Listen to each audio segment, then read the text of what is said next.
got a mouse. I, mate, Upgraded the setup. I don't like the trackpad. I don't know why it's a bitch. Fair Anyway, play. shall we do the usual sync? Oh yeah, of course. Okay, 3, 2, 1. Cool. Cheers, sir. Cheers. Yeah, cheers. Thank you very much. Yeah, it's just being a bitch. Like all of this. Like, I switched to Android because I just wanted to change. Like it was at that time when I was changing like loads of different things. I just moved house and loads of stuff were going on. So I just wanted something different. But it's just a pain in the arse, you know. Like fair enough. Some bits are good about it, but most of it's just like it's just needlessly complicated. So I do miss how simple this is. Yeah, fair play. I mean, like I've how do you say that? I've had one Android phone in my time, but I had it as well as an iPhone. So I had a 5S and I had a Nexus 4. And pretty much it was because I wanted a bigger screen, and at the time the iPhone didn't have a bigger screen, so I wanted that. And I had a few friends that had it, and I thought, fuck it, I'll give it a go. Yeah. But I know what you mean. Like, it's weird how much like the technology you use every day, you can just, if there's change going on in your life, you almost feel the need to like radically change that. Because I've definitely been there as well, being like, maybe I should just get an Android, or maybe I should just, maybe I'll bin off my Mac and I'll get a PC. You know. Yeah, So, and this is just being like. And it could just be me being a retard, not working out like how to use the storage. Maybe it's, yeah, it sounds amazing. Who knows? But like, because like syncing video, I spent literally 2 days because I did one with Amy, and I did the video on this, and it came as 2 separate. And again, another thing with that, why does it do 2 separate? Why does it cut off after 40 minutes? Yeah, that is strange. That just Whereas that just runs. So I had to then put it together, which is fine. Yeah. But it's just taken literally 2 days. It still hasn't done it. So I'm like, what is the point? That's mad. Why is it being such a pain in the arse? That is insane. I don't know. It's weird. It's fair play. I mean, I guess at the end of the day, like, whatever you use is whatever you feel comfortable with. Yeah. But, yeah, man. That's why I've always stuck with an iPhone, just because having been able to use both, it just worked for me. It's like me and Shaq were saying the other day, like, we don't use Apple out of, like, any allegiance to a company or anything like that. It's just because, you know, like, we've always said, if something comes out tomorrow that does the things that we need to do better than like Macs and iPhones and whatever, then we'll get that thing. But currently, for us, it doesn't. Yeah, well, I think someone's described it really well. He said Apple makes it difficult to leave that culture because obviously everything's all like, integrated, and works so well together. Like obviously with you, video from your phone to Mac is so easy to get done. So whereas this, it takes me ages. I've got like Dropbox it, then Dropbox again, or I've got to wait for this to load on my bloody OneDrive account. Bit of a faff. It just takes ages. Yeah. But again, I don't know. It could be that this is just part of this industry that I've just never done before, but I feel it shouldn't be this hard. Yeah, I mean, I think like when you've been using a certain product, and I guess like Macs from like the beginning, like we're talking like way back to the 80s, like they weren't necessarily built for like creativity in mind, but they definitely became that and then ended up going in that direction because it's where a lot of the money came from, for Apple at least. And you can really tell like that there's like creative focus in mind for like Apple products in general. And like, because I haven't used a PC for anything like that, I like use a PC for gaming, but I don't use a PC for like music or photos or anything. I use Macs for that. Yeah. And then like your experience when you're telling me about it, taking like 14 hours to export a video and stuff. Such a ball. And then half of it not working. I was just like, what? Like you just, you forget that still exists in 2020 like that. You can buy a laptop that takes that long to export video. Yeah. Well, I mean, as I said to you, when I first got this, I needed it just for like word processor, just so I could actually write stuff down. Like a digital typewriter. Yeah, pretty much. So I guess just because I didn't envision this being what it was. Yeah, that's fair enough. Like we always say, like horses for courses sort of thing, isn't it? It's bought what you need at the time. I don't think you've ever said that in your life. I've said that. I said that all the time. You haven't said it to me. Oh, maybe I've not said it to you. I say it like when I'm trying to talk myself out of buying music gear, and I'm like, do I need this thing that costs like $1,500? Well, it's horses for courses, and then I end up buying the thing that's $1,500. Yeah, the answer is always, well, obviously. Yeah, I need the more expensive one. Yeah, man. Yeah. Well, yeah. Well, I mean, this is what I quite like about this discovery, because like I've gone out of a dark rabbit hole to find that like if I want to do all of this at the high levels, like $7,000. But I mean, like we were saying earlier, this is like 14 quid. Yeah. This whole setup's 200. So it's like not including the laptop, but it's like it's not too bad. Yeah, definitely. Like you can do it on like a pretty good budget, but then it's that thing, isn't it? That like let's. I guess for us, example that we've both been through is like music. Start off buying a cheap guitar, cheap amp, and then as you get more and more into it, you just want to buy more and more stuff. And for me, music it's like genuinely buying music gear is like a bit of an addiction. I'm always on the lookout for the next thing that's going to allow me to do music better or express myself in a better way or more ways to do it.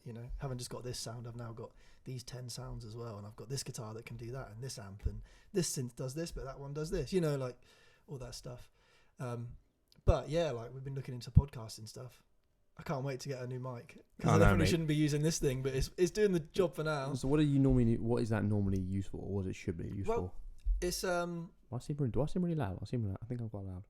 No, I think you're okay. Is that I think you better? just got a better mic than me. Is that better, or is that like too quiet now? No, that sounds good. You sure? Sounds fine to me. Ah, cool. This is SM57, which typically is most likely used on like instruments. So record acoustic guitars, snare drums. It's used a lot on amplifiers, for guitars. Mm-hmm. You can use it for vocals as well, but the main thing is like it's an instrument mic. And then SM58, which is what you have. The other the grey one, but the other one that you had, that's like the most popular like vocal mic for live vocals in the world. And then this, I guess, like this is a good mic. I don't even know what it is.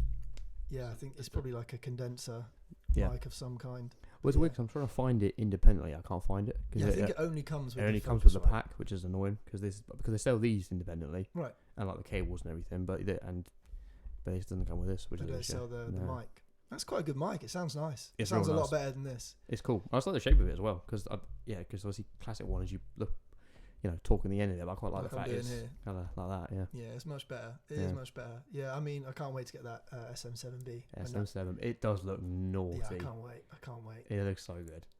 I'm excited because I watched some videos when I'd already ordered it, but I watched some videos afterwards. I do that all the time.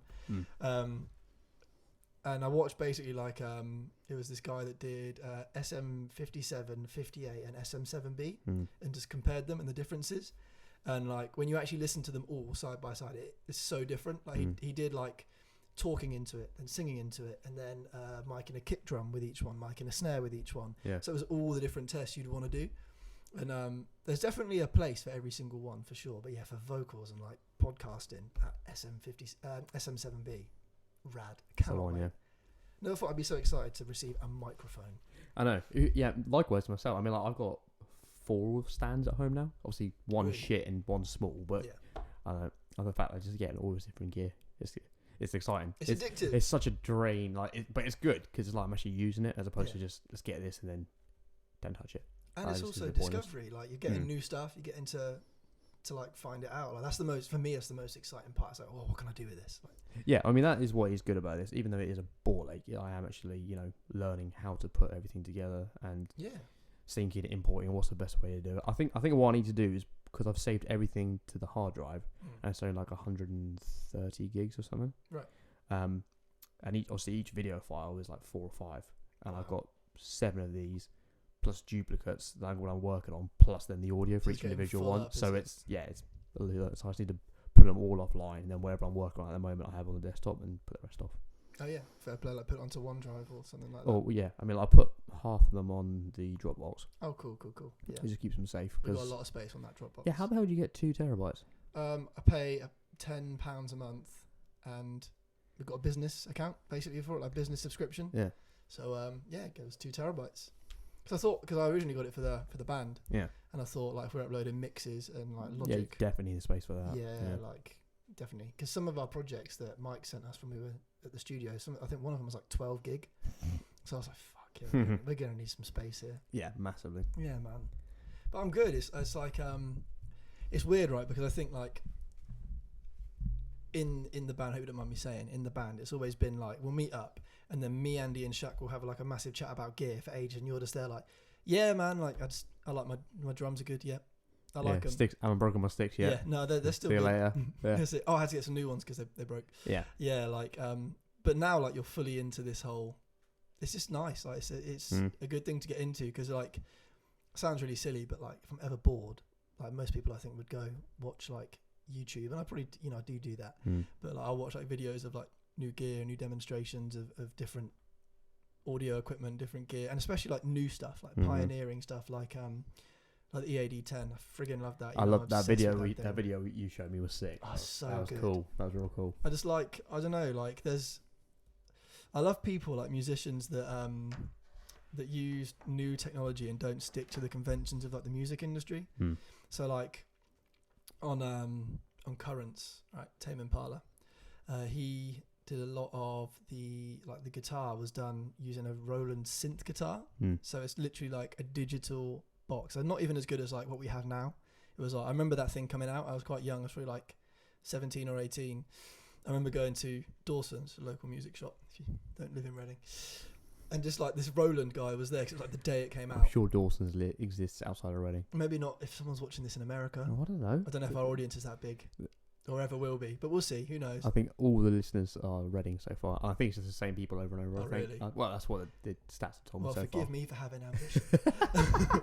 Well, yeah. 10 years down the line, someone's going to hear this and be like, yeah, I wonder what the first episode Yeah, was. you know what? Josh was actually quite nice 10 years ago. Now he's a complete dick. Facts. The longer you know me, the more of a dickhead I am. No, I'm only kidding. But yeah, so this guy... It's an endearing kind of dickishness. Like, you're like, he's such a prick. But yeah, that's it. I'll just tell you how it is, you know. Yeah, man. Yeah, so this guy was there demonstrating it. And you know, like, even at 17 or 18, I think I was like 17, when you've got like I didn't know that much about guitar because I'd probably been playing like, 3 years, 4 years, I don't know.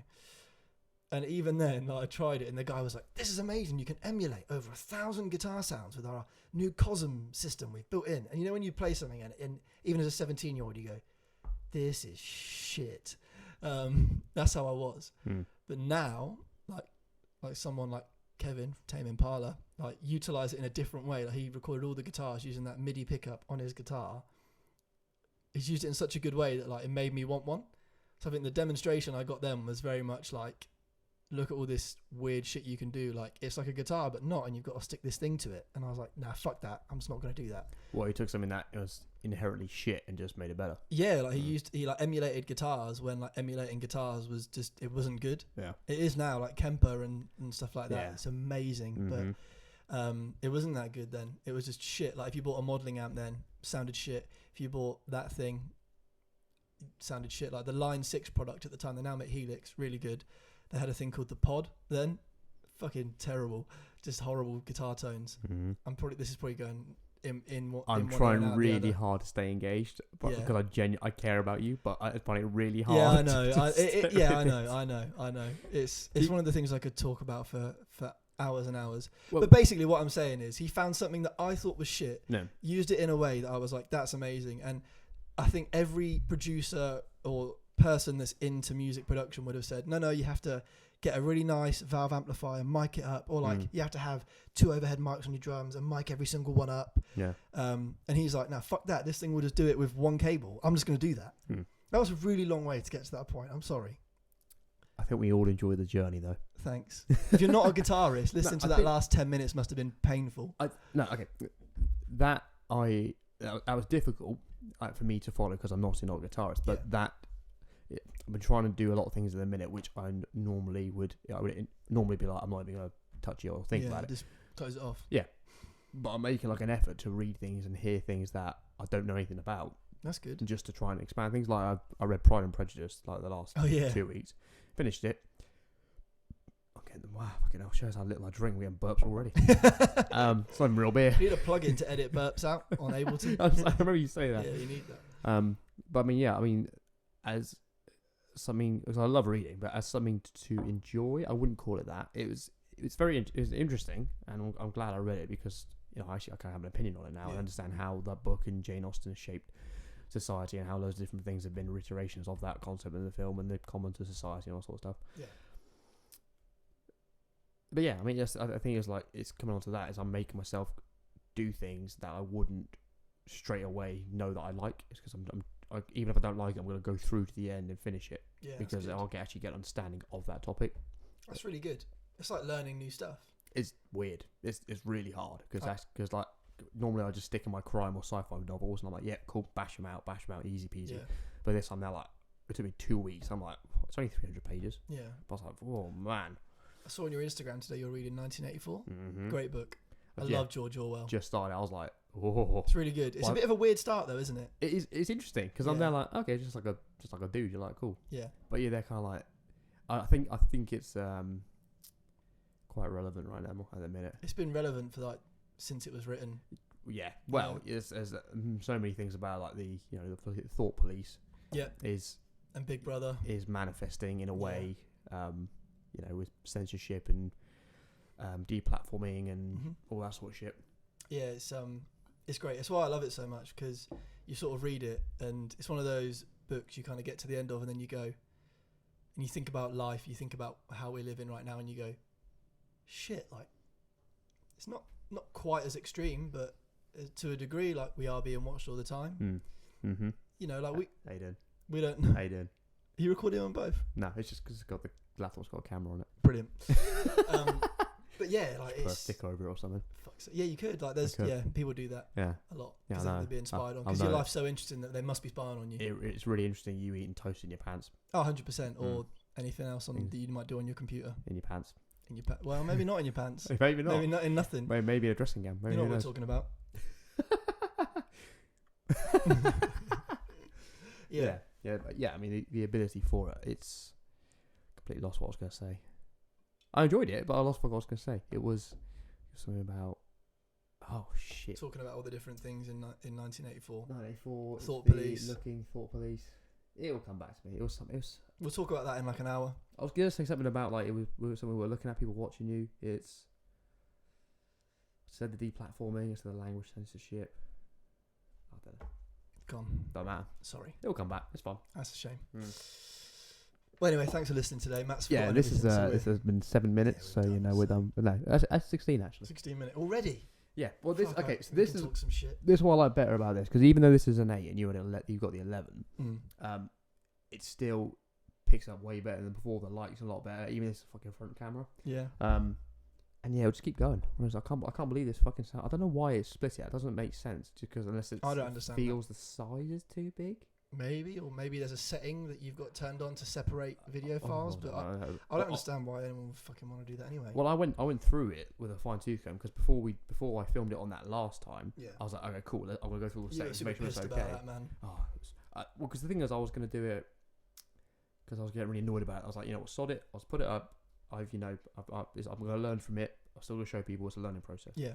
And then I realised that I'd erased the first fucking video. I was like, fuck it, I'll just delete them both, put an image. I've still got the part 2 and part 3, but so you can watch them if you want. But part 1 I haven't got, so I can't post it. Isn't the image stabilization all fucked? Yeah, but you can still like see our interaction or whatever. Fair play. Yeah, that's another thing I didn't get. Why it was doing that? Well, yeah, that I found something that was talking about like it will focus on the target even if it moves. But I think that's why I was zooming in and out like a prick. I was just that's like, so weird. It is annoying. Well, at least it looks good now. I was thinking that actually it does look good on this phone. Yeah, it looks pretty much the same. It's probably just slightly less quality than your one. There's not much to it. There's not much to it. I think our iPhone cameras, whilst they've got like better on the back, I don't think they've changed that much. No. Yeah. No, it does look good. The framing I think looks really good too. We look good. Well, it's nice having like this in the background, because where I've set it up at home at the minute. You still haven't been around my house yet, have you? No, I haven't seen your new house. No. Okay, we'll have to come around at some point, even just like dinner or whatever. Yeah, but I've got it in the living room, but it's in the corner, out of the way of any light, so it's all synthetic light, so it's not as airy as this, so it's quite a bit darker, but it's something. It's just a bit different. Cool. Yeah. Natural light's very relaxing. That's why I thought out here was a good place to do it, because there's plenty of rooms we could. Yeah, well, go and record it. I think it's like because the ones I've seen are it's got the table here, yeah. So you get proper discourse. I would like somewhere that has 2 armchairs. That would be cool. Oh yeah, like that would be real cool. Do you know what? I've got a friend from work called Craig, and I've always said I want to start a show called the Craig. I'm not gonna say his surname. Craig Memoirs, because basically he's just got some wild stories. Oh, that's cool. He's the sort of guy that will be like, sorry Craig, if you hear this, I'm really sorry. He's the sort of guy that to all the Craigs out there. Yeah, this is a bit explicit, so it's going 18 plus for like 5 minutes. Go on. Basically, the way this idea came about is we were playing GTA, and we were playing with another friend called Dylan, and I think I called him a cuck. I was like, "Oh, you cuck," and he was like, "What the hell's a cuck?" And I was like, "You don't know what a cuck is?" And he was like, "Well, no, I don't." And then I said, "Craig, you know what a cuck is, don't you?" And he went, "Yeah, of course I know what a cuck is." So he explained what a cuck is, a cuckold, you know what that is. Hopefully you don't Google it, or don't, up to you. Google images. Oh, yeah. Pornhub. Yeah. Josh will send you a link. Yeah, be in the description for this video. Yeah. So explain to them what it is. Yeah. And so Craig explained it was like, it's a man that takes pleasure in seeing his wife be fucked by another man. Yeah. And they'll film it like a lot of the time. Mm-hmm. So he'll just like sit in the corner having a wank. Yeah, Dylan, you're a cuck.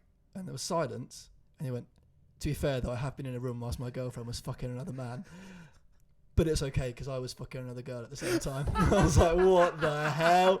So I was like, whoa. Stop. You were like, pause? Yeah, I was say like, that again? I was like, Craig. I was like, I need to go back. He was like, yeah, it was on a night out. I was like, no. Let's not start on the night out. Let's start 10 a.m. that day. You wake up, you get out of bed, you're getting ready for your day. Yeah. What's going through your head that at some point in that day you ended up in that situation? And he told me the whole story, and it was wild. Wow. It was really funny. That's crazy. Are they still together? Nah. I was gonna of course say, they're not. You can't be, can you? Hell no. You do get those weird people though, like, I've never seen it, but there's like people I know who are like gardeners or whatever, and they're like, oh yeah, swinger, because there's like a certain bush you put outside the house. She just tells the way. Are you serious? Yeah, I can't remember what kind of bush it is, fuck? but I hope we haven't got those. yeah, I don't know what it is, but I can't remember what it is. But they were No. like, oh, it's that one. But there's genuinely like married couples with kids and shit who just do that all the time, and they're happily married, and you're like, Yeah. It's interesting. right, There's, you know what though, like, so it's- polyamory for some people. I suppose. yeah, poly. Like I watched. I've been watching Louis Theroux again a lot over lockdown. Beautiful. Fucking love Louis Theroux. My dad, Yeah, he's your dad. He basically is. His dad is a Sri Lankan Louis Theroux. David. Yeah, all right. Yeah, he is. Yeah. I'll He's go with that. similar mannerisms. He's a tanned Louis Theroux. I even think similar looks. With glasses. Yeah, the glasses. Maybe it is the glasses that in do the it. stubble, yeah. I think on the nose. Maybe I'm imagining. Mm. Maybe I'm just imagining tanned Louis Theroux. Okay. It's been a while. I haven't seen David in a while. All right. Okay. Yeah. Anyway, yeah. So, sorry, David. Again, this is going to be the podcast of apologies. I'm sorry. It's been a long. Should we just do it now, and then we can get out of the way? Okay. We're sorry for anyone's feelings who might be get hurt. We're sorry. Oh yeah, should we do that apology like all the actors did? Like, we take responsibility. Oh, I think we did it. Was All right, that- that's good. was that We're it? in Yeah. the clear. We're in the clear. All right. Sorry, you carry on, then I'll do my thing. Go on. All right, cool. So Louis Theroux documentary. yeah, and there's like, he does one on polyamory, which is quite a recent one. That's very interesting. Yeah. Does one on another more recent one was one on escorts. And he does a swingers one as well, which is part of Weird Weekends from like early 2000s/90s. All interesting. What I always find in all of those documentaries is there's always somebody that is getting hurt, and you can just see in their face they're lying to themselves. When he goes like, and he's like, so you're okay with this, Matt? And they go, yeah, yeah, no, whatever makes her happy, or whatever makes him happy. Yeah. And you're like, Yeah. that person is You on can see their, you can see the pain. yeah, Yeah. they're on the edge of a mental breakdown, especially in, I would say, and this is not a commentary on polyamorous people, but this particular man, and if you've seen the documentary and know the guy I'm talking about, you can just tell he's 100% not happy about it. He looks like he's in a lot of pain, and he looks to me. I was watching a man that was on like the edge of a breakdown. Wow. Yeah, just because his wife's poly, and I don't think he is, but again, that's not my call to make. It's not my judgment that I can make. It's just what I got psychologically from watching that person. There's a doctor I've heard about it, and he's dealt with those sort of couples, and he's like, it's statistically it's not in their favor because while as a couple it's bad because you think, okay, we'll spice things up by giving ourselves our sexual freedom so we can this is our open relationships and shit. This is our loving open relationship, and then we'll go out and do our thing that maybe this person doesn't want to do but I want to do, and then come back. But so that if it just a physical, he says it's doable. But what normally ends up happening is someone gets feelings, and then it gets real messy. Like if you try and do like couples counselling, you're trying to sort out two people's relationship, which is near impossible. You then add a third person in, he's like, just go home. Like you need to just leave it and just walk away. 100%. With if you're both single, have at it, because you're not committed either way. Yeah, you're not tied down. There's there's no monogamy. Exactly. As long as you're both agreeing and understanding that that's what you're doing, and there's no titles, there's no monetary connection or anything like that. There's no marriage thing or kids or anything like that, and do what you want, because you don't, because there's less. If there is going to be emotional pain, it's not going to be very long.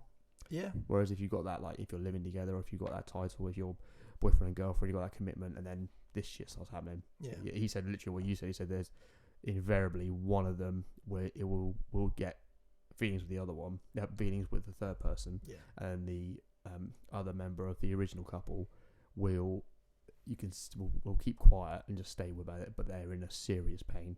It's so bad. It sounds horrible. It's almost I say almost. It is. It's very sad to watch because that guy is clearly just in. It's torturous, man. So much pain. There's a very controversial comment he makes in that documentary, and he basically says to the to that guy, he says, "Oh, like, do you not just feel that like polyamory for some people is just slow divorce?"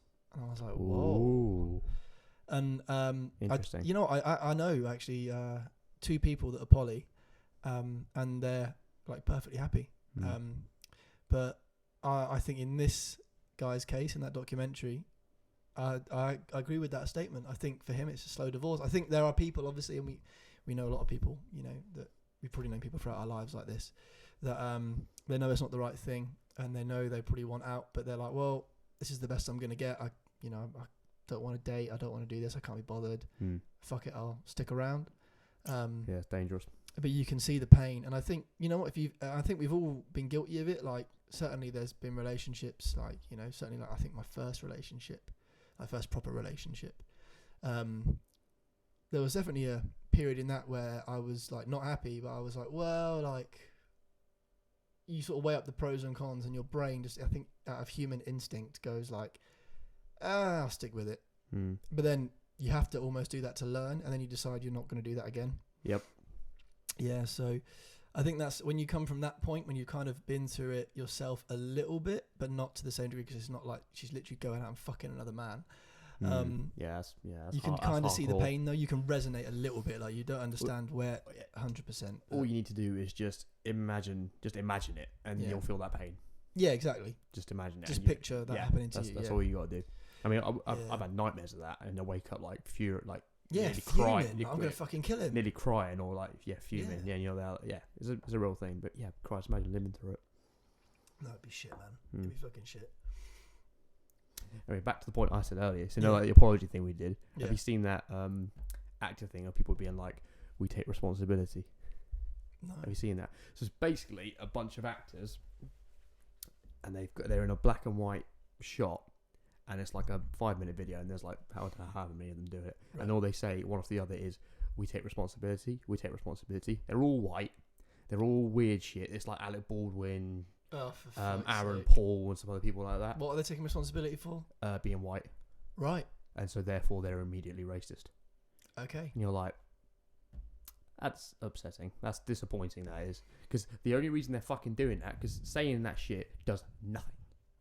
Saying I take responsibility, it's like, okay, cool, I'm standing up for racism. That does fuck all. Yeah, it's like, go on a video and say this, I'm in the clear. Yeah, it does nothing. You're doing actually nothing for the cause. But it was when someone was breaking it down, they were like, you got to bear in mind that these people are actors for a living. They get paid in attention. Yeah. Lockdown for them means they've got to sit in their weird fucked up heads, because there's no actor that is sane. Yeah, fair. On varying levels. To be able to imitate to that level. Exactly, on varying levels. But they sat in their head, and they just need the attention. So it's like that fucking Gal Gadot Imagine bullshit as well. Right. People are like, all you millionaires doing a stupid fucking video about imagine there's no heaven to all these people who are losing their lives and money and depression and people dying, and you're like, imagine there's no heaven. You're like, what do you mean imagine there's no heaven? You're like, we're fucking dying here, and you're saying there's nothing better after this. You're like, great, you assholes, absolute assholes. I was like, that's fucking bad. Yeah, that's it's just so stupid, bad. Like, I think fucking people. If there's anything I've learned recently, it's just people don't be with the toilet seat up. Yeah. People just don't know what the fuck to do, and I think sometimes the best thing you can do is not nothing. The best thing you can do is educate yourself, and then find the best way that those people want you to help. The people that you're aiming to help. Yeah. Actually find out what they want you to. Like if I don't know, man. Like I'm sure, like, if I asked Shaq, like, what can I do to help? He wouldn't go, make a video where you say you take responsibility. Yeah. I'd be like fucking last on the list. Like, I don't think it'd even be on the list. I agree. He'd say, well, you can, there's all these different things you can do. Yeah, it's because the best thing we can do at the moment is sort of like it's education, and then it's okay. Let's this controls these people control this thing, or this education reform, or they sit on the police commission or whatever. So let's petition them for we want to see this, and this, or whatever. Or let's write to maybe it's less bad here. Maybe let's write to different states or different countries, different counties where there's more problems. Then we talk to those people. Whereas doing a fucking video out into the ether that is the cesspit of the internet. You're like, well done. Yeah. And the reason they haven't done that is because you don't get any attention for doing that. Exactly. You don't get someone on Instagram going, "Oh, Aaron Paul's so good. He did this video about taking responsibility." No. If you just write a letter, like if you could have done that a million times, I wouldn't know about it because a letter's private. You mail it off, right, or an email, whatever. And it just proves it is all probably for attention. Absolutely. Some of those people might have cared, but they just don't know the right way to do it. I'm sure it was. I'm sure there's a big majority of it was from the right place. Yeah. But I'm also guaranteed sure there's a certain percentage they just need to see themselves out there, just get some fucking views. It's true. Like I think like I said on the episode with Shaq, it can be really easy as a white person to go, oh yeah, I understand, and it's like, well, no, you don't, and it can take a while to actually get that you don't understand, because I think like I said, so sorry to reiterate, but you can be naive to it if you've never experienced it, so you can think, well, it's 2020, this doesn't happen anymore. That was in in America, it's sort of in the 50s, that happened, and before that and stuff, but no, it's still very real. There was this guy, he was like, right, I'm gonna have a bit of fun trolling all lives matter people. And so he was like, on 4th of July, so Independence Day, he put happy all countries matter, and he just went, right, sit back and let's see what happens. And you get all of this abuse from people. Just they're like, oh mate, that's not what this is about. We're not saying this is against, we're not disparaging other countries, we're not saying this and that. And he's like, you are a fucking moron. Yeah. You are proving my point. Yeah. You fucking idiots. Mm-hmm. But I was like, yeah, that's quite a good move. I quite enjoyed that. Yeah, absolutely. Like, it's really, really silly, but I think like what is good is that it's sparking change definitely in those areas, but I think it's actually giving people a change driven mindset.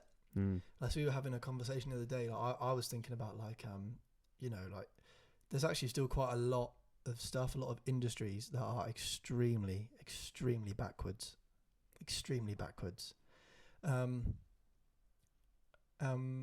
Controversially, you can tell me to stop if you want.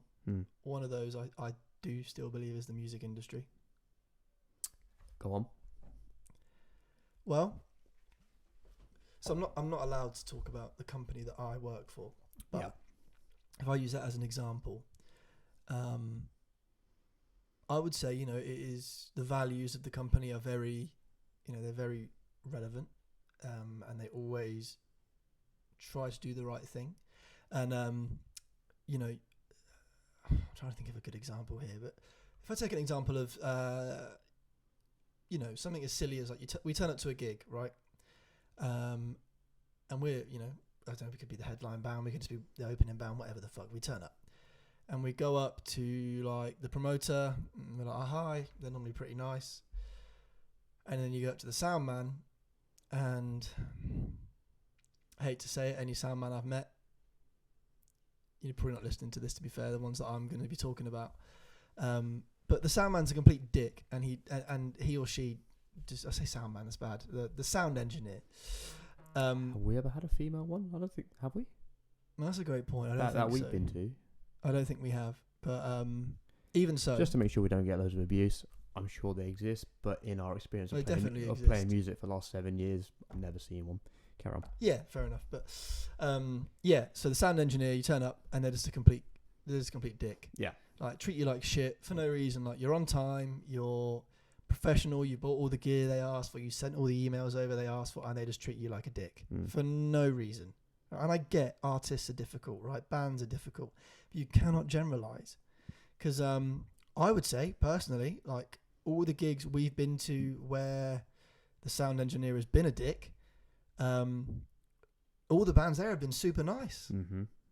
I don't think we're at a stage right now. Again, this is horrible that I feel the need to say this. This shows how backwards the industry is. I don't feel like I can call anybody out by name because it might hurt my ambition in the music industry in the future. In the rare, I know, like I'm not trying to overplay how many people listen to this. But well, I doubt it, but in this sort of format, is unless you've already spoken to the person beforehand, it's not right to name drop anyone anyway. And it's not professional as well. Yeah. So exactly. I don't think it'd have any adverse effect to you, but they don't need any scrutiny. So yeah, I mean, this is the thing I was unless thinking. It was like, everyone go check out Shaquille Howe right now.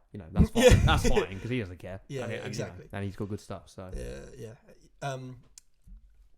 And Andy Langdon as well because he's a weird old man. Yeah, he's in his 70s now. He wears it very well. Yeah, he does. He looks great. Yeah, for 70. Yeah. Yeah, it's terrible that first of all I feel that way. That like if that person heard it, there's the whole thing of like, oh, like if you screw this promoter around, if you say the wrong thing to this sound engineer, you could never play in London again. You could never play in this place again. Play in Manchester again or whatever. Like, yeah, that's bullshit. That just should not be a thing. No, just because you pissed some fucking power hungry little twat off. You shouldn't have a monopoly on venues in a specific area. It's just fucking ridiculous. This is it. But that's the way the industry is, and it is like, again, they always say it's who you know, not what you know, and all that. And it is kiss the right arses to get where you need to go. Yep. And the amount of times that we've seen bands that, fuck it. To be candid, personally, I think were worse in quality than what we were putting out. Yeah. And it wasn't even that it was our music, because I know when we make a bad song versus a good song, you can just tell as being a musician. You're like, yeah, this is good. People might listen to this. This is objectively bad. We shouldn't release this, right? And when there's bands that have played objectively bad music, in my opinion, but they've been headlining, and it's why is that? Oh yeah, their brother's the promoter. Yeah, you're like, they work with. Oh, they're the manager of the pub. He's in that band. Yeah, you're like, huh? Nah. Fuck that. Nah. This is not fair. Yeah. And no one's getting anywhere on merit. It's exactly. It's nepotism as opposed to meritocracy. Yeah, fucking pisses me off. And yeah, to bring it back to my original point, the company that I work for, that would never happen. It would literally go on. Obviously, like a promotion would go on merit, like who's the best person for that job. Yeah. But it wouldn't be, oh, you know what? Well, you've got Josh and Matt, and you know what? Down the pub, Matt's a right laugh. I get on with Matt outside of work. Josh, I never really speak to. You know what, Matt? Fuck it, you've got the job. Yeah. That even though I'm terrible. Happen. Yeah. Oh, speak for yourself, mate. Yeah, exactly. Yeah, I get you. Yeah, it would never happen. Yeah. And if it did, HR would be up that person's ass so fast that they couldn't get out the door quick enough. Because that ass fucking's going to be a big one. Okay, good. Yeah. I like what you did right there, because you kind of subverted my expectation. As in, like, I was waiting for like, so far your ass, I was waiting for like, my first gonna be sort of your ass shoelace come out your mouth or whatever. I thought it'd be quite cool, but then you kind of be quite lame, and then you brought it back with this vicious ass fuck. I thought it was good. Yeah, man. That was really that's good. exactly it. Like, they're like, I'm gonna get ass fucked by HR. I better get the fuck out of here. Oh god, it's coming. Yeah, it's happened. Yeah. Yeah, exactly. Yeah, I like it. They would, and you know what? I've seen it happen before. On the shop floor. Damn. No, I don't work in a shop, Matt. Remember, I can't. Yeah, B&Q. That's it. Yeah, B&Q. Yeah. But I've seen it happen all too much, where like that sort of things happen and they are gone like that. Well, maybe not nepotism, but stuff's happened. Yeah. It's been picked up on immediately. Yeah, okay. Like these companies know, like they know about this sort of stuff. Yeah. But yeah, like to me, I'm just like, why is the corporate world and big corporations, how come they've been able to progress, but the music business is, although it's like the medium's changed and the delivery method has changed, you don't buy records anymore, you stream them. But then how come like the way people are treated hasn't changed? People are still treated like shit, and that's absolutely fine. And I know that, like, say if someone at work treated me like shit, I would immediately say, you can't talk to me like that. Like, what are you doing? Like, you can't say that to me. You can't talk to me like that. And if they go, well, I don't fucking care, I'd be like, well, that's great then. Well, this is going to be your problem then, because I'm going to call the right people, and this is going to be your problem. So either you pipe the fuck down. I think at that point you're going to call HR anyway. Well, I think you kind of answered your own question by saying that bands are difficult. So I'd imagine that artists are hard to work with. I'd imagine they'd have to be sort of like firm from the gate. Yeah. But where they go wrong is they go aggressive from the gate. Yeah. Where you shouldn't be. Where you should be like some of the ones like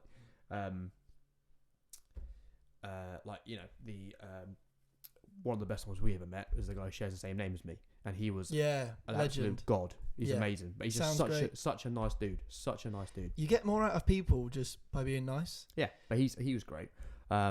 one of the last few ones we did where we had a proper like sound engineer and the promoter. Again, absolute gold for all of them. Yeah. I don't know. I think as we build a relationship with them as well, and Definitely. you kind of get to know them. But I think if it's like the places where we've been to, a couple of ones in London, because it's never recurring bands. You know the one I'm thinking of. Yeah, 100%. It's never recurring bands. That dude in his basement has just got all these people coming in, different people each time. He's not going to know what's going on. Do you know what? Right, that particular person, and one day, right, I know who they are. I've got. I sound stalkery as fuck, but you done your research. Yeah? I found them on everything, man. Oh, I just forgot it. Really? No. I can't let that go because okay. For people listening to this, you have to understand that like someone could be rude to me, make a passing comment. I don't care.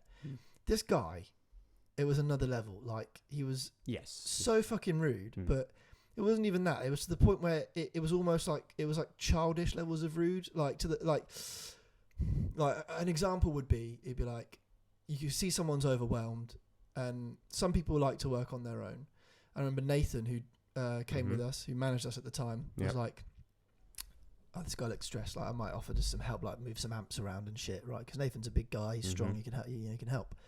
And he spoke to the guy and was like, "Hey man, like, do you need any help?" And he was just a complete arsehole to him. I don't know what he exactly said because I wasn't there, but it was just like, he was snapping at everyone. Yeah, like there's two things for me that personally annoyed me that have made me go, you know what, fuck this fucking guy. It's annoyed me enough that I'm going to find him on LinkedIn. I'm going to find him everywhere just to make sure that anyone that I know, and again, this is me contradicting myself, but anyone that I know never works with this guy. Not because I don't want him to do well, not because on lack of merit, but on the pure fact that, you know what, you're a bad person.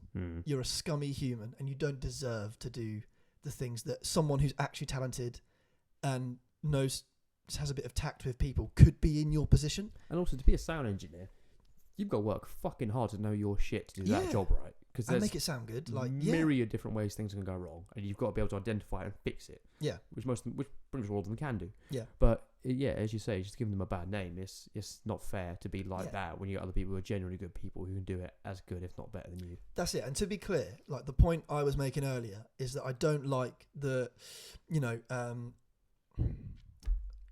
when I say you piss off a promoter, you say like, I don't know, you're a bit awkward. Like, oh, we can't do this time. Can we rearrange for this day? And they go, fuck, like they didn't take my first request, so fuck them. They're never playing here again. Yeah, that's the point I'm making. Yes, that it's so egotistical. There was a distinction. Yeah, for sure. Yeah. Right. So, but this guy, genuinely a bad person. Yeah. Like, just we came through the door. Yeah. Couldn't have been politer. Couldn't have been nicer, and he was just an asshole. And there were two things, right? So the first one that I noticed didn't personally affect me. It was when he was like, right, we need the first band on stage, and they're like, cool. So they were setting up for their sound check, and like I think the guitar player, because it was that side of the stage, they put their amp down, put the guitar in, and he was like, whoa, I need this bit of the stage clear at all times, and he was like gesturing with his hands. He had a cupboard behind the stage, fucking cupboard. He was like, I need to get here all times. Yeah. And I was like, right, first of all, right, this is the band. This is the stage. This is where the band performs. This is their show. You're the sound engineer. Like, I'm going to sound really entitled here, but at the end of the day, right, a band has a show. Mm-hmm. This is their stage. Yeah. They're performing on it. Sorry that your fucking cupboard is behind the stage. Get the things out that you need and then close that motherfucker and don't go back. Yeah. You know, if you need anything, just ask someone to get out of the way. It doesn't need to be clear at all times, right? And the second thing that really fucking annoyed me, right, and this is the bit where I was like, I was this close to just ripping into the guy, right? Was I put my amp on stage. He was fluttering around like a fucking headless chicken, like a stressed out fucking fat mess, right? A short fat mess as well. Short fat mess, yeah. With a really bad beard. Mm-hmm. And I'm just getting personal now, sorry. Even as bad as me. No, you got a good beard compared to that guy. I really hated this guy. Not sorry. objectively, but compared to him, it's better. Yeah, so I put my amp on stage, right? Fender twin reverb, right? If you know that amp, you know that it's a 2x12, which means it has two speakers in it. Down the middle is wood. It's fucking wood because that's how they fix the speakers to the front of the amp. Yeah.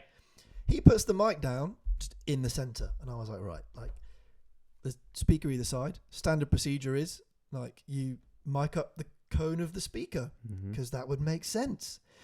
So he put that there, and I was like, I was playing, and I was like, well, I can't hear myself through the PA because he's positioned the mic badly. So I was like looking at him like, I know this guy's going to get arsey if I touch anything that he's doing. So I'm going to make sure he doesn't see it. So literally, I was like looking at him. He was distracted. And I'm not even kidding. Like, I did this to the mic. Like, if the mic was there, I like went. Yeah. And literally, the second I touched it, he was like, "Excuse me." And I said, "Yep." It's like, "I'll move the mic, thank you." Oh, man. And I literally was there. Like, I was like, "But you positioned it wrong." He was like, "I'll move the mic, thank you." And you're all the way over there in the sound desk. I'm trying to help you, mate. Yeah. Like, I'm not... Literally. So you don't have to walk all the way over here again. And at this point, I literally was like, "I'm trying to help you." He was like, "I'm the sound engineer. I'll move the mic. Thank you." And it was the way that he said it 3 times. Like, "I'll move the mic. Thank you." I was like, oh, man. Honestly, at that point, I was so close to just boiling over and just being like, you know what, you...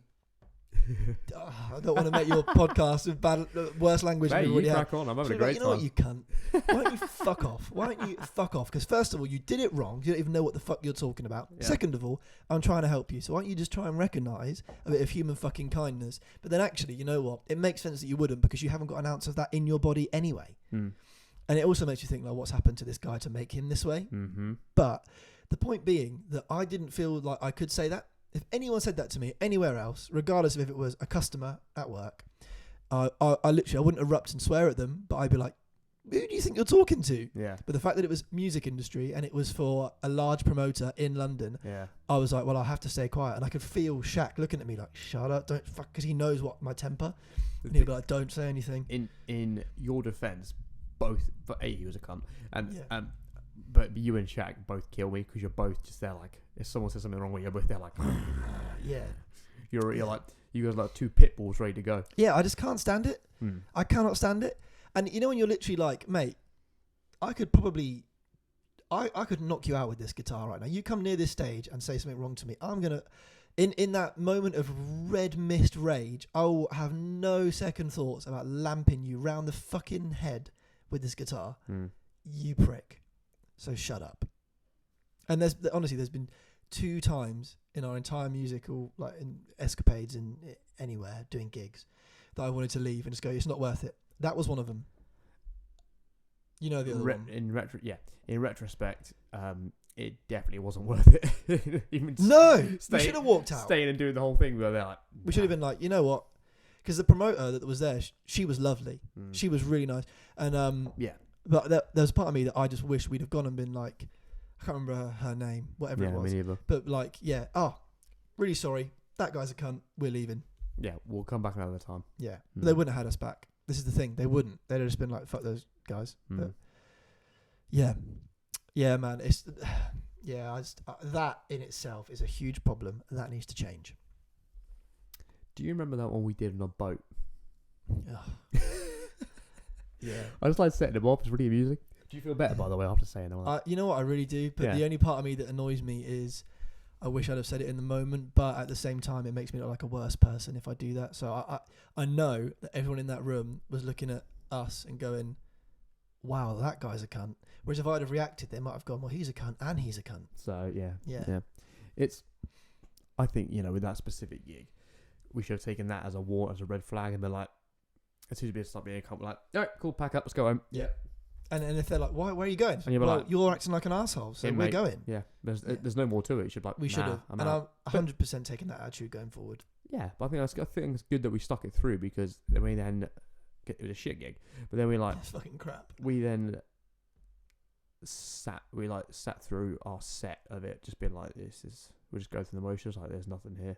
Yeah. Like let's just ruin the whole thing. So we're like, fuck it. Literally, like, it wasn't even the fact of like the turnout or anything like that. Yeah, it was that guy the whole mood, had destroyed the tone. And this is the problem, man. This is why I don't think it's right, because for me, like, his behaviour was that of like a spoilt child, and it was like you know me, I like to psychoanalyze people, and not everyone, but people like that, people that captivate me for a reason. People do things out of the norm. Yeah, and to me, like, he just reeked of like wishing he had done better than he has. Yep, he's got something to prove. Definitely. Like, I'm better than you. The minute you walk through the door, I'm in control. I'm the best. Shut up. And the problem is, right, when people act that way, all they do is think the opposite.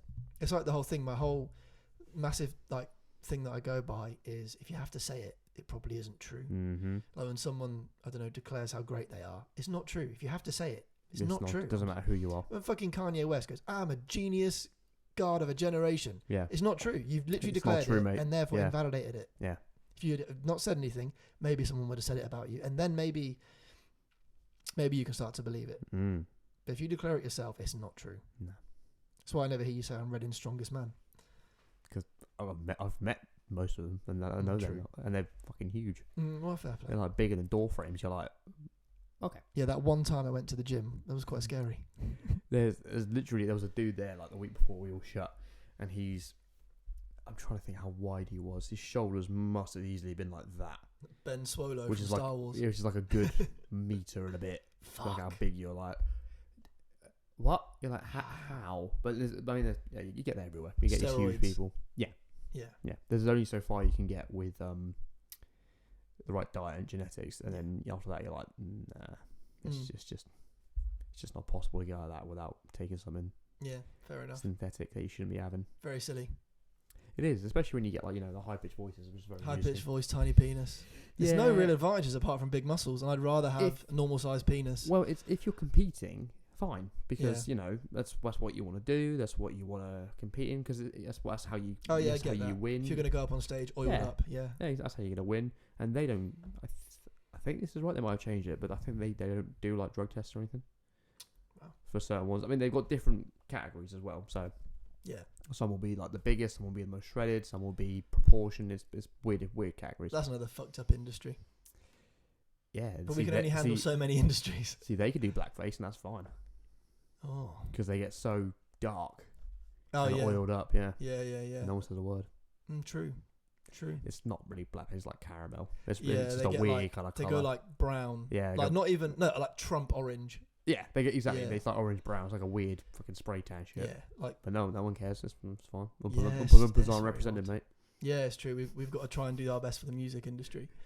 But yeah, I mean, genuinely, if I ever got a big enough platform, enough notoriety, that is my thing. I would drive. I would just drive change. Bring the music industry into 2020, without all the COVID and Kanye running for president shit. Bring it into the modern day. Like, how come everything else is accelerated and this hasn't?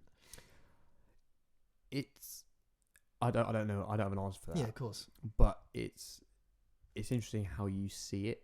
Like when we went to Sound City, when we went to Great Escape, probably like every sixth person is dressed like Liam Gallagher, and you're like, Yeah. what the fuck is going on? And some of these dudes are old. Yeah. Some are 30, some are 70. You're like, you're weird. Just dress like your heroes. It's really weird, and it's like you haven't changed in however long Oasis have been going for 20 years or longer. You've just stayed the same. You're like, this is really odd. And you dress in all fucking anoraks, sunglasses when the clouds are out, Yeah. stupid fucking hair and everything. Way too many pints. Yeah, Yeah. always a pint, a pint, and you're Always. like, odd. It was so strange to see it. I was like, why does everyone dress like Liam Gallagher? Even bands, we've played with several bands where the front man dresses like Liam Gallagher. Mm-hmm. Yeah. Last one in London we did. Which one was? Oh. Yeah. It was a fun night overall, but you're there like. Oh Yeah. yeah. So there was the one yeah. before us. Thing is though, absolute legend. Yeah, I love that. Joker. I love that guy. Yeah. But I was like, what the fuck? And then like the last band, if you have to announce to the crowd How that good your song this is. is a banger, fuck off. Again, exactly. The minute I heard the singer go, "This Oh, one's you a gotta banger," love to it. be It's a fair, banger. You're like, I was like, "So this is going to be shit." so you're it saying was. that everything before this wasn't a banger? Yeah. So you're like, oh, fucking. Yeah, literally, man. No, fuck that. I'm done. Like I've been seeing too many bands, been to too many gigs to keep quiet about music business. I don't care anymore. I genuinely don't want to go to I don't want to play a show until I know for sure it's going to be quality all round. Yeah, it needs to be worth it. I can't be fucked. Like Fairs, for example, that was sick. Oh, amazing! Because and they're a great band. The guys are Stevie's sick. The guys yeah, are sick. The band before us was sick as well. Yeah. The whole night was excellent. I was like, and we met Andy. I was like, oh, it's cool. It's awesome. Like, Yeah. I was like, this was a great night. This was worth every minute of it. Yeah. Great. And then you get some places like last time I went to Leeds. Yeah, exactly. Oh my god. It's just pointless. And you're there just like counting down the minutes, like fucking Jesus. Yeah. I can't be wasting my time in it. Or fucking no, the worst recently. I'm not gonna say the place. We went to the student union. most recent studio we went to. Fuck. I was like, oh my god! It was Thing like is- this dude was learning on the job. Yeah, and it was like that last time. So I don't know why we didn't go. Let's not do it. Again, it's because we always thought You that, feel pressure to do it. and we always thought that it wasn't that last time because we got the timing wrong. Yeah. Whereas like, yeah, but there was fucking half term. No one's here. Yeah. Like it's the people who live too far away to go home and come back. You know, Yeah. it's like. Yeah, it was fucking crap, man.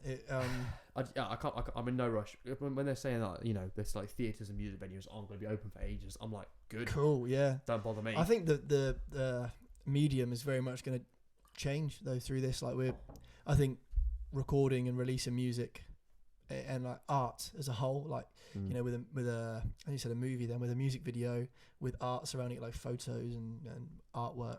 It's, almost like a digital vinyl record is probably more important nowadays. Having like a good social media, to go along with that. I almost see like maybe the band's Instagram as maybe like the photos that would have been in the insert of the record back in the day.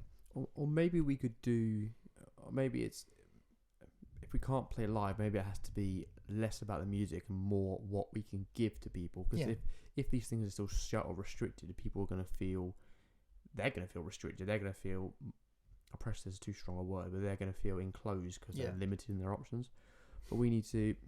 I was thinking about this earlier because I was working out earlier. I listened to a song, which originally is Genesis, Land of Confusion. Okay, song. yeah. And the penultimate chorus says, "This is the world we live in, and these are the hands we're given. Use them and let's start trying to make this a place worth fighting for." And I was like, I'd stop. I was like, oh shit. And I was like. Yeah, this is everything, and the song's called fucking Land of Confusion. There's nothing more confusing. There's no more confusing time than right now. Yeah, true. And it's like this is what we've got, and let's try and make it worth something. Because I don't want to make mistakes we did last time where you just put out. At the time we thought it was great, but in retrospect you're like it's average. Yeah. And it got an average response because we put average effort into it. Yeah. I don't want to put anything out unless I'm sure it's gonna. I want it to be worth. It's going to contribute to society. It's going to contribute to people listening to us. People are actually going to get something from it. Yeah. So I'm not discontinuing everything we've done. I'm just saying, that I want to make sure that everything we do going forward is definitely going to contribute. At the highest quality, like you're proud to put your name on it. Yeah, the highest that we can possibly do. 100%. I mean, yeah, those words just kind of stuck in. I was like, damn. There's such a small amount of people who think like that. Yeah. I think that the majority of people are good. Yeah. But no, I don't think there's a very few who are thinking we need to make this place the best it possibly can. Yeah, yeah. And not just for us for now, for one, but all equally, going forward. Definitely. For everyone who's going to live after us. Yeah, it is. It's the weirdest time. It's probably the biggest period of change we've probably ever lived through in our lives. Oh, definitely. Yeah. Yeah. Probably a lot of people's lives, generations of people that are alive right now. Yeah, in memorable history. Yeah. I don't know. World War II, World War One. I don't know what that. World War II probably hit harder than one. I would have thought. I think World War One at the time. Brilliant. I think at the time, they'd never seen anything like it, and there was so much technology that was developed through like machine guns and tanks. It was brand new. Yeah. So and they called it the Great War. So I guess they were like, no, they call it the war to end all wars. Yeah, exactly. And basically coming out of it, they were naivety. like, we'll never have a war like that again. Yeah. 20 years later. Yeah, literally. Yeah. But yeah, I know what you mean. It was easier to bomb people's houses in World War II and all that shit. So it probably hit home harder.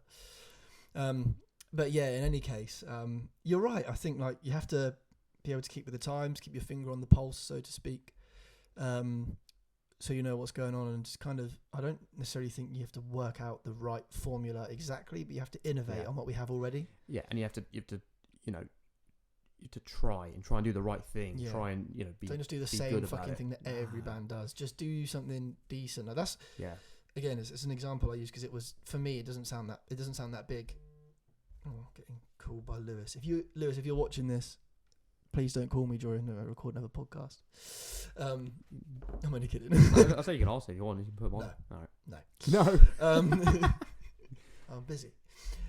Just be like, dude, I'm doing a podcast. Fuck off. Yeah. Can you leave me the fuck alone? Yeah. Text messages exist, right? So yeah. It was. It doesn't sound like a big deal for a lot of people, but for me it was. Like recording those little guitar videos and that. And I was like, well, how do I get? Normally I would talk to people about playing the guitar and music and that, but I can't see people right now. So how do I kind of express that need to sort of, you know, be like, oh, I want to play some music and tell people about what I can do, or, you know, not that I'm trying to show off anything, because no way, like there weren't show-offy songs. They were just songs that I like. Yeah. And for me, it was just like keeping up with the momentum of the time. I was like, well, I can't talk to people, so I'll find a way to kind of open that avenue of conversation with people via social media.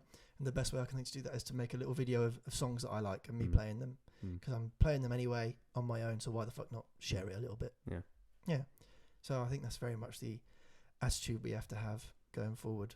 Yeah, and for music.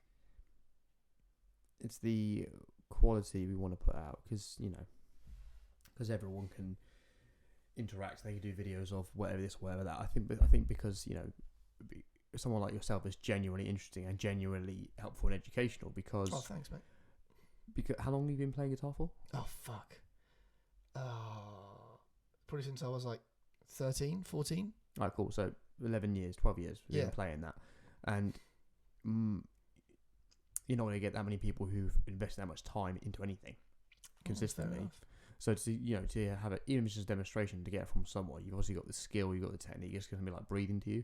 So that's really, you know, a really great thing to learn or see from someone who's been doing it for that long. So you get an inspiration, a look into that world, you know, an insight, whatever it might be. Maybe it's something you've never seen before. It's actually of value, as opposed to just being some prick picking up a guitar and going, all right, here's Wonderwall. Yeah, that was actually it. Like, there was loads of people, and no disrespect to these people, because I think any new thing, any learning, any creativity you do is good. But as everyone going, oh, I'm in lockdown, I've bought a guitar, I'm going to learn the guitar now. And I was like, oh, okay, cool. Like, that's cool. And like the amount of videos I clicked on, and they were like out of tune, and, you know, but it's part of being a beginner. Like, those things happen. Yeah. So I was like, you know what? Like, I do fancy a bit of that. I do sort of. It would be great to see what people think of me playing the guitar on like socials on my own, as opposed to in my band. Because in my band, it's very easy to go, oh, great set, guys, well done. But to actually get real feedback from people, it's nice. You know, the biggest thing of all that I did is I put it on Reddit. So I put it on the Reddit for like the bands of the riffs that I covered, and I was like, oh fuck, I'm gonna get crucified, because I know people that have put their music on Reddit before and just got destroyed. Yeah. And I got loads of really good feedback. Nice. Like people being like, how do you do that? Like, can you That's cool. talk to me about like how long you've been playing? How do you work the riff out? What effects are you using? And I was like, wow. And that's exactly the response I wanted to get. It wasn't like, look what I can do. It was like, I want to open up a conversation about a common interest with people that are like-minded. That's good. That's real good. It was real nice. Nice. It's a pleasant surprise to get that. Yeah, it wasn't even an ego tickle. Because you know me, I rant about egos all the time. Fucks me off. It holds us back. The whole reason this world's fucked is because of egos. Oh yeah. Trump and Kim Jong Un, mate. Curb your egos. It's such like fucking North Korea. I mean, the women's spoken about that in God knows how long. I mean, that's going to take a whole episode. No. I mean, not even just us. Oh, you mean like in general, the news, in the world? No, everything's COVID. It's so boring. Like, if I was in charge of the news, and it was exactly, and there was I'd just be like, right, 9 a.m. here's an update. 1 a.m. update. 5 p.m. update. That's it. Okay. As opposed to, let's speak to this person over there. So what have you been doing? Oh, I've been collecting stamps. You're like, oh, well, you've been at it for a while? No, I've just started now. How many have you got? 1. Well done. Okay. Wow. What have you got over there? Oh, I'm making ladders. You ever done it before? We go over to Chris in Cheshire. Yeah. Have you ever made ladders before? No. Okay. How have you getting on? Oh, I got a nail through my hand. Cool. It was literally, it was some woman talking about, oh, you know, I like to watch my neighbours gardening from my window, and you're like, that's fucking weird. In non-COVID times, you'd be arrested. You're like, what the fuck? But it's clamouring for anything to fucking fill that space up. Yeah, when it's slow. It's like, breaking news. There's still no news. Back to you in the studio. And you're like, what the breaking news. Matt eats a Mars bar. How dare you? I wouldn't eat a fucking Mars bar. Yeah, I know you would. I wouldn't eat a Mars bar, to be fair. Nah, that's pretty grim. Boy. Yeah, fuck that shit. But yeah, man. I hope your podcast does well, so that we can actually change the music industry. And then when we've done that, we'll move on to the next one. Yeah, and I just want, I want to somehow be of contribution to people who can see things. Yeah. I mean, like, this is gonna be like 6 weeks before this comes out because I'm doing everything once a week. Okay. If I get, because I basically worked out, so 1 a week is how I'll do it. If I get an X amount, I'll then do 2 a week and so on and so on. Yeah, cool. But I want to be of some contribution to people and actually have conversations that mean something. Yeah. Because, like, the news is just fucking horse shit. News is horse shit. Newspapers are crap. Yeah, just ignore that shit. Yeah, some of it, I'm sure some of it is true, but it's you've got to spend the time to actually do all of it. And so I'd rather have a conversation with someone. Obviously, I've known you for a very long time, so it's very biased towards how we speak to each other. Yeah, sure. But I'd rather have a conversation somewhere where we can bounce ideas off each other. And you're one of my closest friends because if I say something, we've gone back and forth very aggressively before on different topics. Yeah. And that's why I cherish the relationship we have, because if you don't disagree with something, you will, in my face, have a problem with it. And or be like, why did you say that? And then we'll go through it. And and we've had finished many a day where we were not talking to each other, and then little kiss, little text later on, we're like, all right, we're good. Yeah, exactly. But, I mean, that's, and you can't have it like fucking news. It's just one person saying something and then everyone going like running around like it's the fucking gospel, where it's like, well, you haven't got anyone, it's just someone talking to a camera. It's not a conversation, and it's in a short fucking soundbite, whereas nothing takes 4 minutes. And bear in mind, it's made to be consumed. Yeah, it's not meant to be true. It's meant to be consumed, so you come back for more and you make money. Yeah. Whack it on the TV. Yeah. It's a reason to turn your telly on. Exactly. It's a distraction. It's bullshit that just keeps on. 100%. On what you were just saying about like how we will openly disagree with each other. Like, I think that is a huge step. For me personally, it was a huge step in like mental well-being. Was just not like eradicating the mindset of bite your tongue or grin and bear it, all that stuff. Tread on eggshells, get rid of all that shit. Like, there's a difference. Like, you can be real and not rude, right? Like, I can say to you, no, Matt, that's bullshit. I don't agree with it. Yeah. You can say to me, what the hell? Like, what are you talking about, Josh? And I think like the way we'll say it to each other is initially flippant. So we'll be like, what the fuck? But what we mean is like, I don't know about that. Yeah, like, or it'll be like, go on, tell me a bit more. Yeah, tell me more. Yeah, exactly. I don't. To a point, you need like to say I don't believe a one-sided message is probably the wrong phrase, because to a point you do need some source saying this is how it is or whatever, but you don't have it at the minute. It's like the so where I work, opposite us is the Victoria's Secret store. Oh yeah. And so at the back of that store they've got all these like models in their underwear or whatever, and it's like a larger girl or whatever. And so I'm like, okay, cool, fair enough. You're showing off large stuff that way, but I'm like, okay, that's fine. I get it, because you want people to be, happy in their skin. You want to feel how it is, but by showing that, you are promoting ill health. If someone is overweight, you should feel happy as you are. But I also don't think that. Right. I don't believe what they're saying, that there should be people. Everyone should be amazing at everything because people are amazing. Yeah. People are not inherently good at shit. Yeah. People are not inherently amazing. You are amazing if you choose to be, and if you want to be, and do something about it. Invest time into it. Yeah, like if we're looking, let's take, for example, you take UFC fighters. Let's take female UFC fighters. They are awesome, and they are an example of what females can do because they've chosen to do it. Like, there's a woman called Angela Hill, and she is 7th at the minute out of UFC contenders. She's only been fighting 4 years, and she started as a laugh, when most of them start when they're like 7, and she's like 7th, and you're like, what the fuck? But it's because she's worked ridiculously hard for that amount of time, and she comes to this rank now. But you get like the UFC champions, you get Ronda Rousey, you get Holly Holm, Amanda Nunes, all those original ones, and they will kill most people, but it's because they fucking train for it. The fact that we're sold that you are great as you are, keep consuming all your shit that you have, that will keep eating this crisps and this pasta and that fucking bullshit, all this chocolate, keep doing as you are because you are inherently beautiful, don't change, is a fucking lie to make us buy shit. Yeah. And I am someone who is dissatisfied with myself. Not like I don't hate myself, that's the exact opposite. I love myself, which is why I want to make myself better. Yeah. But I'm now like, okay, cool, that needs to change, this needs to improve. But I also know it takes time.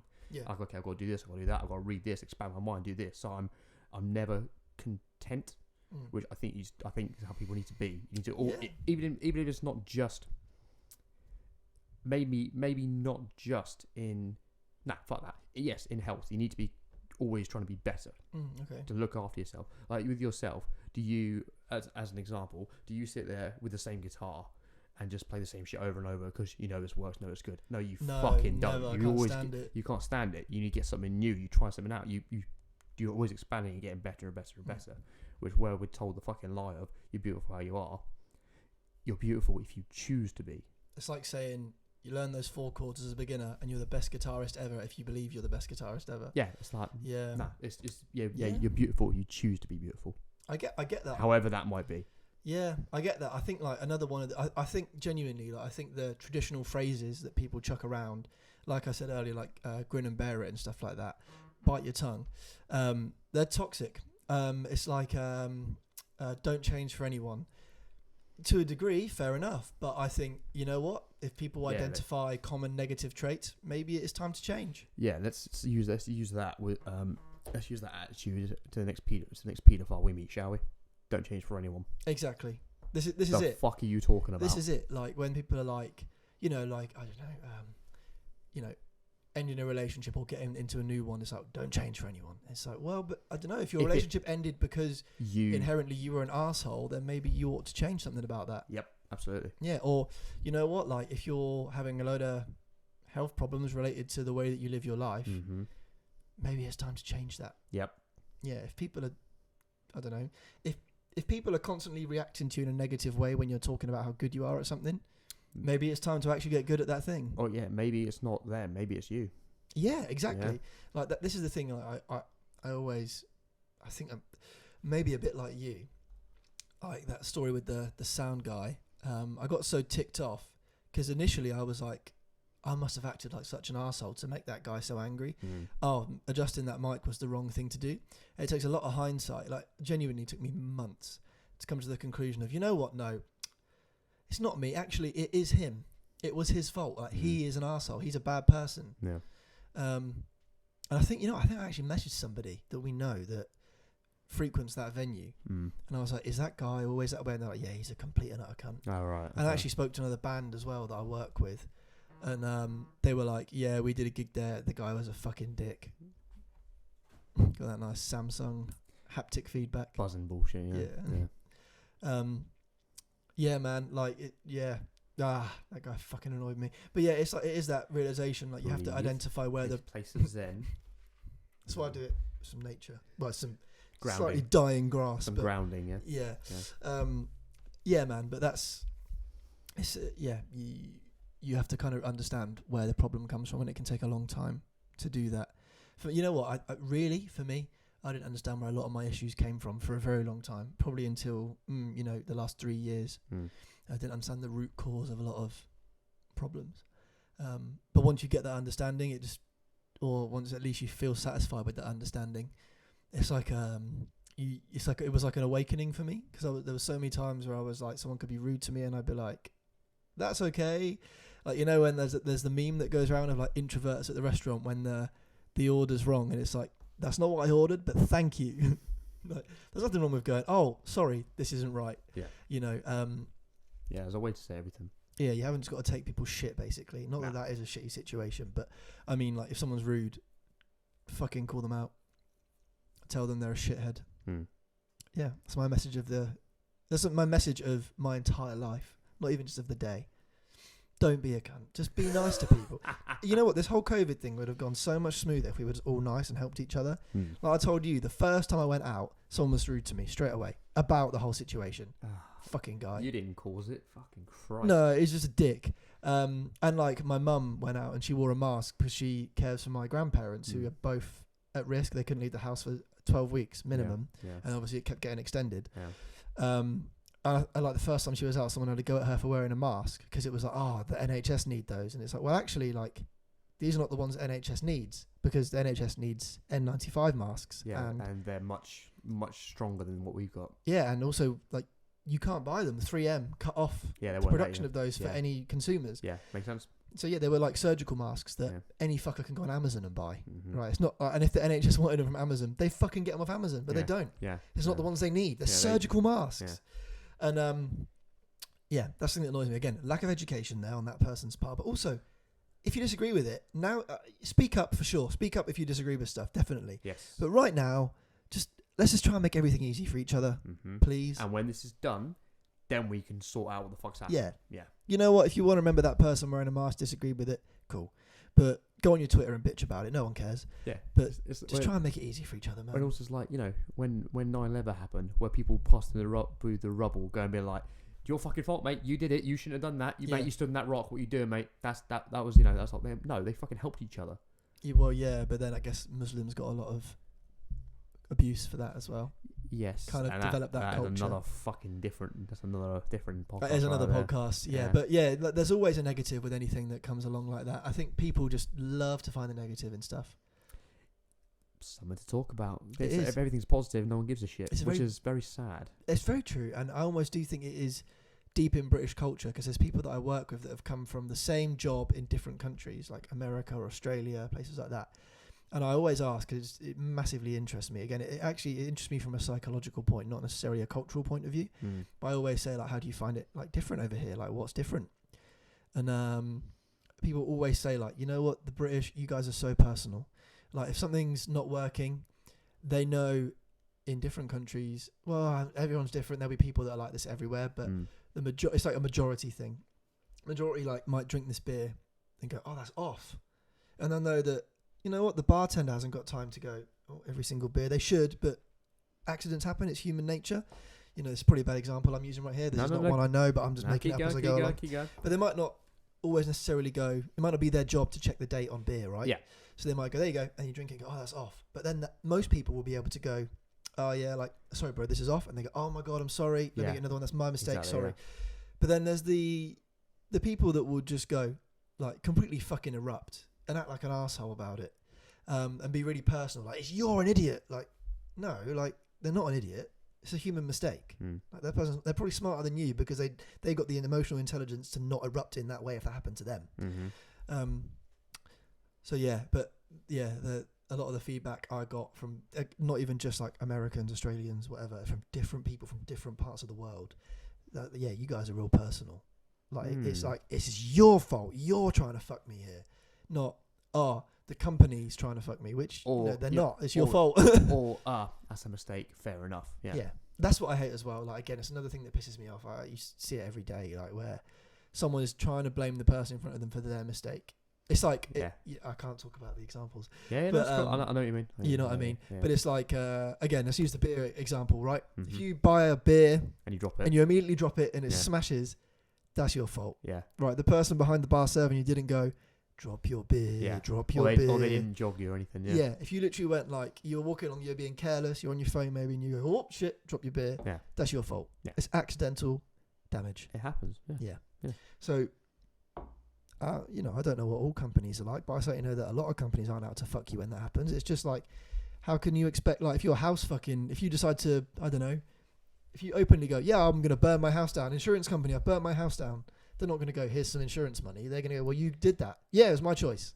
Yeah. Give me money. Yeah. Stupid. Yeah, it doesn't work. It's, but then you get the other side of it, where you get the flip side, where bartenders are actually safe people. Years ago, we were out in town, and I got like a tray full of drinks, walked out the door to go outside, tripped and dropped the whole tray, and I was like, shit. And everyone was like, all right. Everyone just went, fuck it, go buy it again. I went, fine. Walked back in. The bartender saw me do it and went, don't worry. And he made all the drinks again and said, there you go, mate. And I was like, what? Yeah. And he just gave me all the drinks again. He went, don't worry about it. I was like, whoa. Do you know what? I think in those industries, you do find that happens quite a bit. Yeah. Because it's like, that's what happened to Starbucks once, where someone like wanged their coffee everywhere, and they were like, don't worry about it. It's cool. Like, we'll sort it out. Yeah. To be fair, in my job, I've done that before for something more expensive than a beer. Yeah. So annoying that I'm not allowed to say it. I did check this as well, what I'm allowed to talk about and what I'm not, and I can't. Makes sense. Yeah, but yeah, I think, like, at the end of the day, though, it's just good people, because there will be a bartender that will look at you and go, dick. And you're there like, yeah. Fair enough. Yeah. And they go, sorry, mate, like, can't do it. Yeah. So, yeah. Yeah, what are you going to say? That's right. Well, I think maybe it might be time to I agree. Wrap this one up. Very good. Well, thank you for listening to episode 7. That was 7, Jesus. I've done all right. You've done really well. Well, considering like you're on 3 of them here. True. Yeah. Yeah. 3-star in me. Yeah, exactly. You're what a disgrace. 45% of the interview guests so far. Wow. Sorry. That's all right. I'm staggering them all, so it's fine. Fair play. Yeah. Right, thanks for that, mate. Yeah, thanks, mate. Sweet. Cheers.